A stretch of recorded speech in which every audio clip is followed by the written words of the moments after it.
Hakang pinur citeng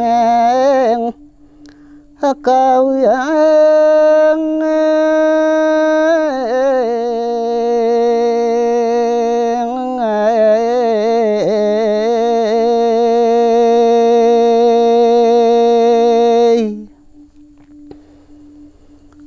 ceritana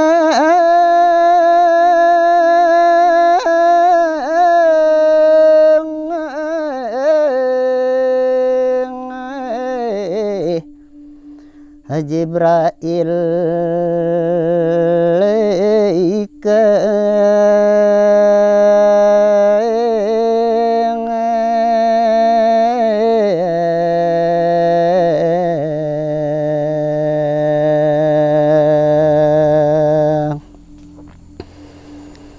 haring jero surga hungwane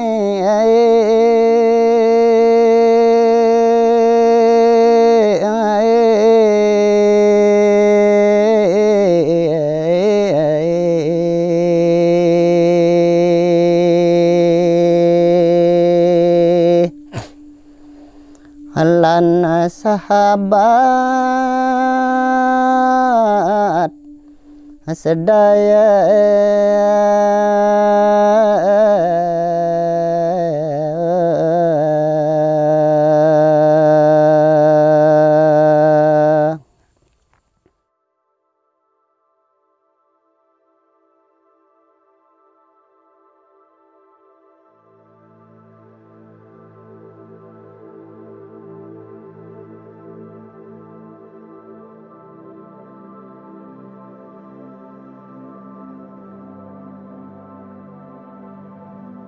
Jadi Festival Rinjani gagasan awalnya adalah bagaimana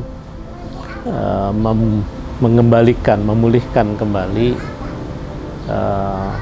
Rinjani pada fungsi-fungsi semula yang dijalankan oleh masyarakat adat. Jadi dia sebagai sumber inspirasi, sumber keyakinan, kemudian dia menjadi sumber penghidupan dan kehidupan.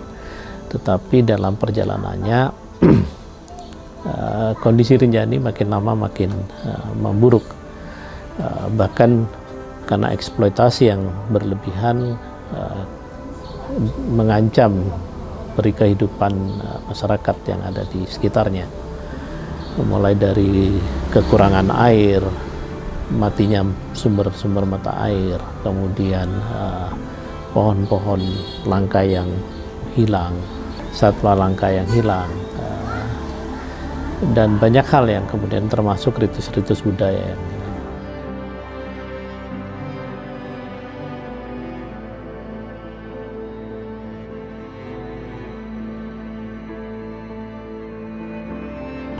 Festival ini bentuk yang paling ringan ya, dan menggembirakan harapannya, tapi kemudian sekaligus bisa mengajak berbagai komunitas itu menyatu di dalamnya tanpa ada kecurigaan ini mau apa dan sebagainya. Sebab kalau kita bicara soal misalkan ini lokakarya itu pasti masyarakat adat merasa ya kita hanya dibicarakan. Kalau kita bicara kemudian masyarakat lokal yang ada kita sangkep saja, lalu masyarakat yang intelektual akan mengatakan nah, itu kan masyarakat adat. Padahal yang namanya Rinjani ini satu kesatuan yang di dalamnya ada berbagai entitas dan komunitas yang semuanya harus peduli, kalau enggak nanti. Karena itu di dalam festival ini ada hal yang menggembirakan, ada yang ringan, ada diskusi, ada kemudian bagaimana penulisan dilakukan dan seterusnya. Jadi harapannya ini bisa kemudian menjadi milik bersama.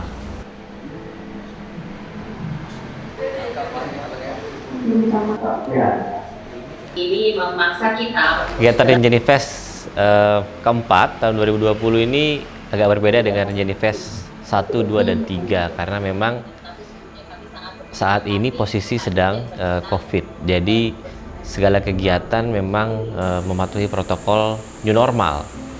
Jadi kegiatannya lumayan banyak, tapi dikemas dengan sistem dan mekanisme yang berbeda.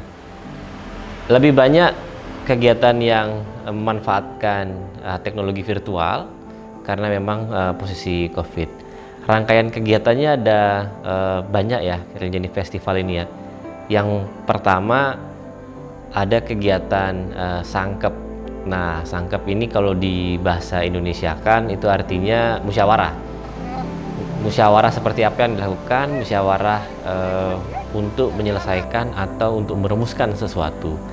Jadi core utamanya sebenarnya sangkep. Karena dari sangkep ini kemudian seluruh tokoh adat, kemudian seluruh tokoh agama, seluruh tokoh muda, stakeholder, kemudian para praktisi, akademisi itu dikumpulkan jadi satu untuk ngobrol. Dan jadi mau dibawa kemana? Wilayah kelola dan ruang hidup masyarakat adat. Jadi kita masih bisa terus-menerus melakukan perumusan. Putri Rinjani dididik oleh negara kepada orang yang tidak paham. CV kita kalah sama stempel. Dan hari ini kita berharap dengan sistem ini untuk kita perbaiki. Sesuatu yang sudah tidak mungkin lagi kita melihat gambar diri kita di dalam sistem ini. Tanpa kecuali dia mau camat, mau bupati, mau gubernur, harus mentaat, mau polisi, harus dia taat. Bagi kami masyarakat adat Bayan, hutan dan gunung itu adalah berkah dari Tuhan Yang Maha Kuasa, yang mana kita sebagai warga masyarakat berkewajiban untuk menjaga, melindungi, dan memberikan perlakuan yang baik terhadap hutan dan gunung tersebut.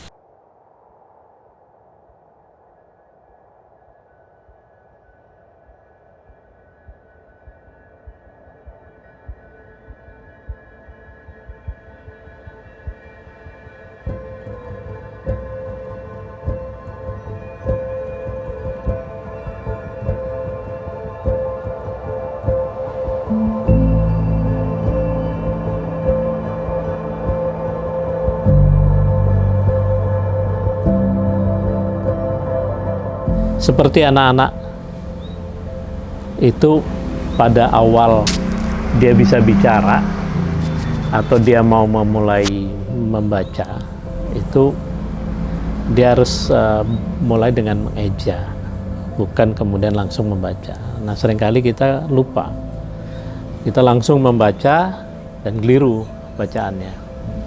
Karena itu kita harus menyamakan dulu nih cara mengejanya seperti apa, bagaimana mengejanya.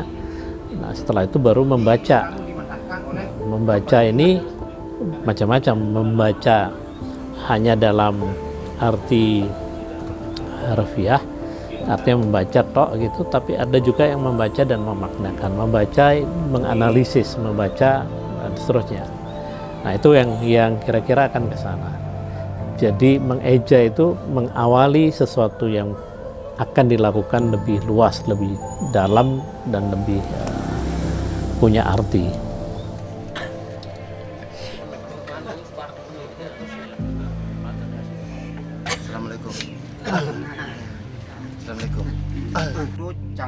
Sebetulnya yang punya ilmu bagaimana menjaga, merawat, mengelola, memuliakan, dan itu adalah masyarakat adat.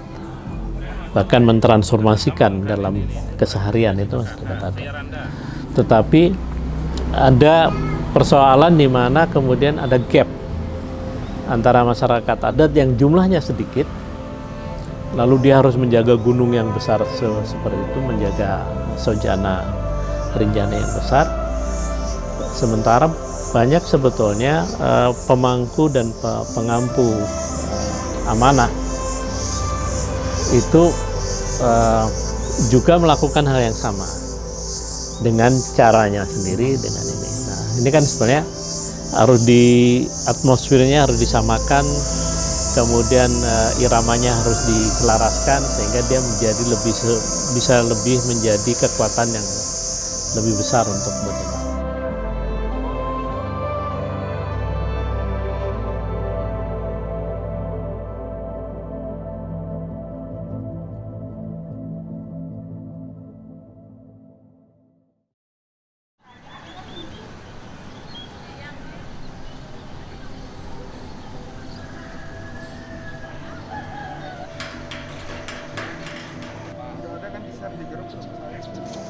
Sama yang heboh apa namanya?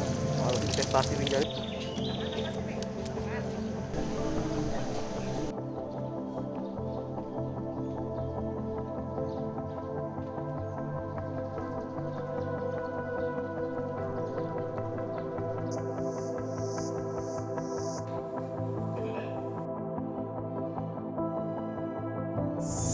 Pengampu yang ada misalnya TNGR, kemudian BPDAS, lalu kemudian LHK, Geoprak itu kan juga dia punya kepentingan, dia punya tugas untuk juga bagaimana Rinjani ini lestari, Rinjani ini bisa punya manfaat berkelanjutan.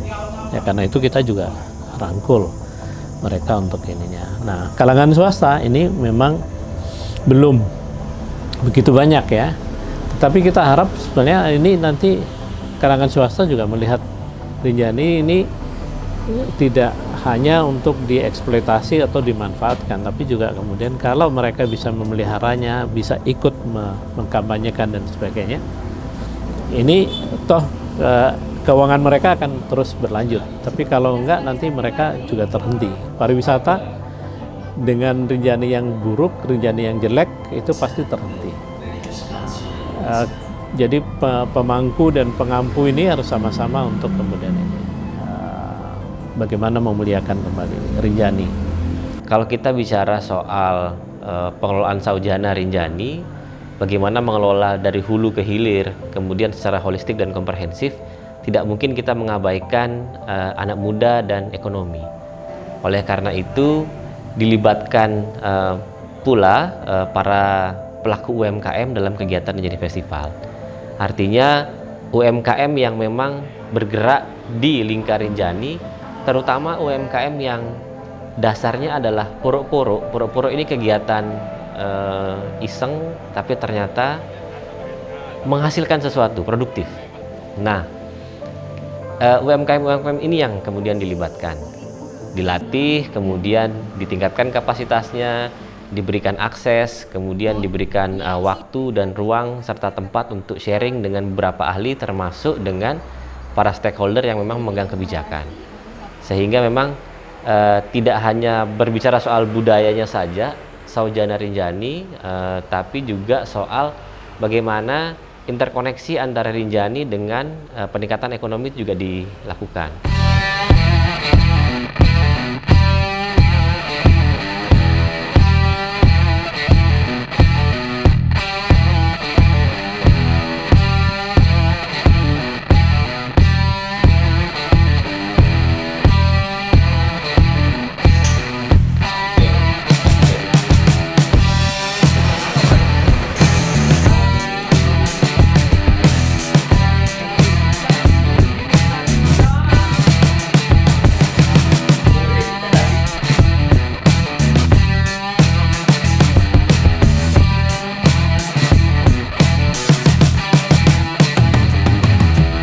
Rinjani Festival mengajak anak-anak SMA untuk melakukan identifikasi dan dokumentasi tentang Saujana Rinjani.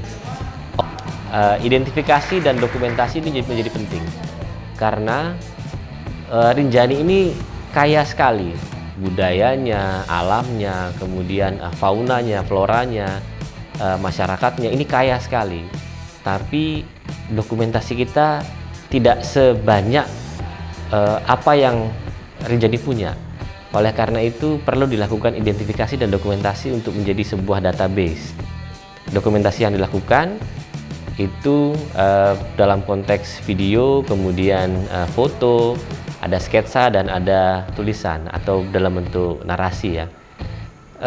Teman-teman SMA ini punya pengalaman, kemudian punya pengetahuan bagaimana mentransformasi apa yang dia dapatkan, karena memang mereka dilatih juga oleh para expert yang ada di Rinjani Festival bagaimana pengalaman dan pengetahuan yang mereka punya itu bisa ditransformasi ke dalam kurikulum pendidikan, baik itu secara suportif atau memang kurikulumnya yang dirubah. Kita juga tidak lupa bahwa mengelola Rinjani yang sekarang, yang notabene-nya jumlah pohon dan hutannya mulai berkurang, jadi kita perlu revitalisasi dan rehabilitasi lahannya. Oleh karena itu, kita juga melakukan penanaman kurang lebih sekitar 8.200 bibit. Yang ditanam adalah bibit tanaman produktif dan tanaman langka. Kenapa tanaman langka? Karena memang ternyata berdasarkan sangkep mulai hilang tanaman-tanaman langka yang memang digunakan untuk kebutuhan masyarakat adat, kebutuhan untuk sehari-hari itu mulai hilang. Nah, tanaman produktif ini perlu untuk mendukung sebenarnya aktivitas dan kebutuhan masyarakat di lingkar Rinjani, terutama masyarakat adat.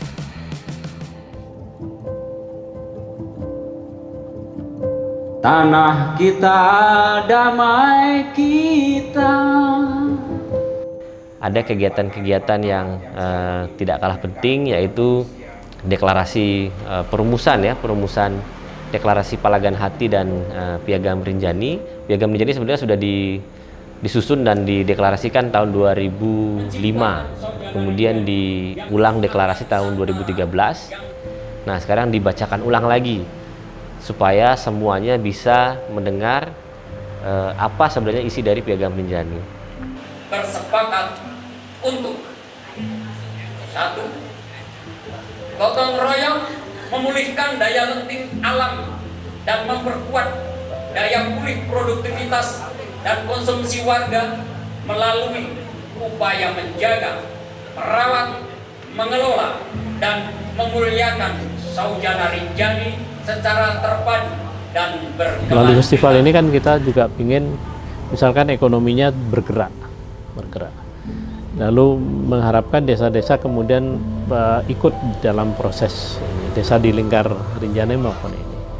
Lalu ke depan kalau ini lestari, punya pemahaman yang sama, masyarakat teredukasi, anak-anak muda kemudian mulai care, maka yang menjaga dan merawat Rinjani ini lebih banyak.